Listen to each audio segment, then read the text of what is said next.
Good morning बच्चों। कक्षा 9 विषय हिंदी व्याकरण। आज का अपना शीर्षक है सर्वनाम। सर्वनाम किसे कहते हैं? संज्ञा के स्थान पर प्रयोग किए जाने वाले शब्दों को सर्वनाम कहते हैं। सर्व का मतलब होता है सब और नाम का मतलब होता है नाम, अर्थात सबका नाम। यानी संज्ञा जो शब्द होता है और उसके स्थान पर किसी दूसरे शब्द का प्रयोग किया जाता है उसे सर्वनाम कहते हैं। सर्वनाम के भेद। सर्वनाम के 6 भेद होते हैं। पहला वाला पुरुषवाचक सर्वनाम, दूसरा है संबंधवाचक सर्वनाम, तीसरा निश्चयवाचक सर्वनाम, चौथा है अनिश्चयवाचक सर्वनाम, 5 है प्रश्नवाचक सर्वनाम और 6 है निजवाचक सर्वनाम। पुरुषवाचक सर्वनाम किसे कहते हैं? पुरुषवाचक सर्वनाम पुरुषों, स्त्री या पुरुष के नाम के बदले आते हैं। पुरुषवाचक सर्वनाम का प्रयोग कहने वाले, मैं, हम, सुनने वाले, तू, तुम आदि और जिसके संबंध में कहा जाए वह, वे के लिए होता है उसे पुरुषवाचक सर्वनाम कहते हैं। पुरुषवाचक सर्वनाम के 3 भेद होते हैं। उत्तम पुरुषवाचक सर्वनाम, मध्यम पुरुषवाचक सर्वनाम, अन्य पुरुषवाचक सर्वनाम। उत्तम पुरुषवाचक सर्वनाम वक्ता या लेखक के नाम के स्थान पर जो सर्वनाम आता है उसे उत्तम पुरुषवाचक सर्वनाम कहते हैं। जैसे मैं, हम। जिन सर्वनाम शब्दों का प्रयोग स्वयं के लिए किया जाता है उसे उत्तम पुरुषवाचक सर्वनाम कहते हैं। मध्यम पुरुषवाचक सर्वनाम श्रोता या पाठक के नाम के स्थान पर जो सर्वनाम आता है उसे मध्यम पुरुष सर्वनाम कहते हैं।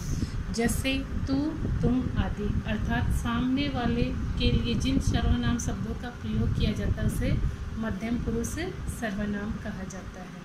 अन्य पुरुषवाचक सर्वनाम जो सर्वनाम वक्ता द्वारा किसी अन्य व्यक्ति जिसके संबंध में कुछ कहा जाता है के लिए किया जाता है उसे अन्य पुरुषवाचक सर्वनाम कहा जाता है। जैसे वह, वे, यह, ये आदि। दूसरा है अपना संबंधवाचक सर्वनाम। जिन सर्वनाम शब्दों से वाक्य में किसी दूसरे सर्वनाम से संबंध स्थापित किया जाए उसे संबंधवाचक सर्वनाम कहते हैं। जैसे जो, सो। वह कौन है जो पड़ा रो रहा है, यानी यहाँ पर इस वाक्य में जो से पता चल रहा है वह कौन है जो पड़ा रो रहा है।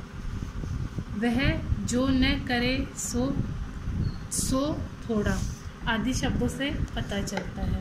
तीसरा है निश्चयवाचक सर्वनाम। जिन सर्वनाम द्वारा किसी निश्चित वस्तु या व्यक्ति की ओर संकेत किया जाता है उसे निश्चयवाचक सर्वनाम कहते हैं। जैसे यह, ये, वह, वे। उदाहरणतः पास की वस्तु के लिए यह कोई नया काम नहीं है। दूर की वस्तु के लिए रोटी मत खाओ क्योंकि वह जली है। यह अच्छा है, वह नहीं आदि। चौथा है अनिश्चयवाचक सर्वनाम। जिन सर्वनाम से किसी निश्चित वस्तु का बोध न हो उसे अनिश्चयवाचक सर्वनाम कहते हैं। जैसे कोई, कुछ, थोड़ा आदि। कोई आ रहा है, कोई आया है।